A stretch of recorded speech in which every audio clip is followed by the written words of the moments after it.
নিঃস্ব অবস্থায় কি দোয়া করতে পারেন একজন মানুষ, এই দোয়াটা শিখে নেন, ইনশাআল্লাহ আপনার জীবনের সমস্ত সংকট কেটে যাবে ইনশাআল্লাহ। আমি নিজেও ওই দোয়াটা বেশি বেশি করার চেষ্টা করি।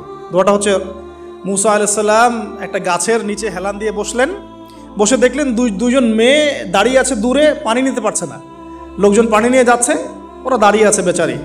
মুসা আলাইহিস সালাম গিয়ে বললেন, কি সমস্যা আপনাদের?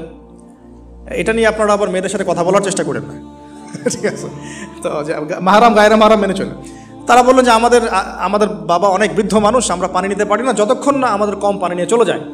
মুসা আলাইহিস সালাম তো একটু বললাম না, ফিজিক্যালি খুব স্ট্রং ছিলেন, থাকে না বডি বিল্ডার, সামনে গিয়ে কথা বলে সরব পানি নিতে দাও, তখন মানুষ একটু মূল্যায়ন করে না। তো মুসা আলাইহিস সালাম এভাবে পানি নিয়ে দিলেন এবং বাছুরদেরকে পানি পান করালেন, করিয়ে গাছের নিচে এসে বসে আছেন।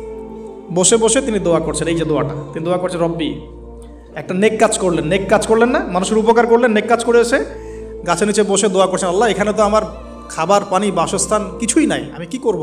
রব্বি ইন্নি লিমা আনজালতা ইলাইয়া মিন খায়রিন ফকির, রব্বি ইন্নি লিমা আনজালতা ইলাইয়া মিন খায়রিন ফকির। আবার বলেন, রব্বি ইন্নি লিমা আনজালতা ইলাইয়া মিন খায়রিন ফকির। অর্থ হচ্ছে, হে আল্লাহ, তুমি তোমার পক্ষ থেকে আমার উপরে যে নেয়ামতগুলো দিবে, আমি এর জন্য ফকির হয়ে বসে আছি।